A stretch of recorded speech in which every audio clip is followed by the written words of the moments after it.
the most important thing at the Pittsburgh Cultural Trust over the years was not what we did, but what we did not do.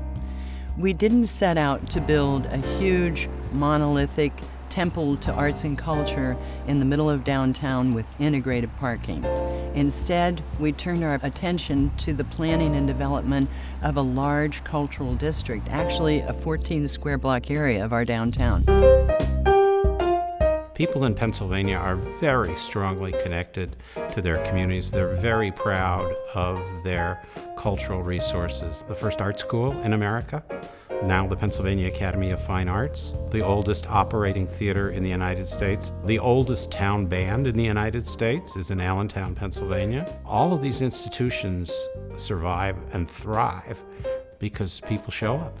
People like to say that the United States started here. Philadelphia, referred to as the Athens of America. Everybody is connected to the arts. The big idea was, if you change the environment, you can change the kids. Do your elbows into your legs or into your hips like this, so it supports, because if your hands are like this, they'll shake all around. So I get my fingers down inside like this, and I'm gonna pull straight back. Manchester Craftsman got started as a pottery studio on the north side of Pittsburgh in an old row house. I lived upstairs in a sleeping bag, had pottery wheels in the basement, built a kiln out in the backyard, and started dragging kids in off the street to save their souls with clay in 1968. That first group of people that we worked with, I started getting back very positive results from the public school system. And people basically said, whatever you're doing with these kids, they're starting to change their behavior, they're starting to show up at school more regularly, their grades are going up. Today, we have 4 primary programs. The public school program focuses in on clay, photography, digital imaging, computer imaging.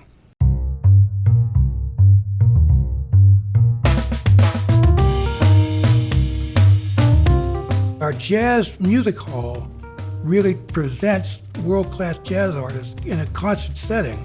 We operate a greenhouse, 12 months a year. It's a 40,000 square foot greenhouse. And in addition to the educational programs, it's also a production space, all from the initial idea that was supported by NEA 50 years ago. Part of what we do in our arts and education program in sending in these teaching artists is to bring a little bit of Manchester Craftsman's Guild into classrooms all over Pennsylvania. I think today that thousands and thousands, indeed millions of people come downtown to visit our cultural district. For one of our major festivals, we brought in a work of art developed by an artist from the Netherlands. His name was Hoffman, and it was an enormous mammoth rubber ducky.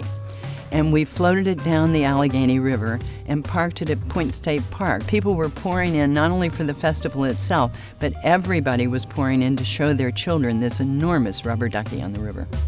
The Pennsylvania Council has been very entrepreneurial in its desire and ability to leverage the arts across population centers and across geographies, so that public funding for the arts has a leveraging effect. The dollar from the council produces probably $10 in revenue across Pennsylvania for its citizens. It's a very good return on investment. Thank you to the National Endowment for the Arts, and happy 50th birthday.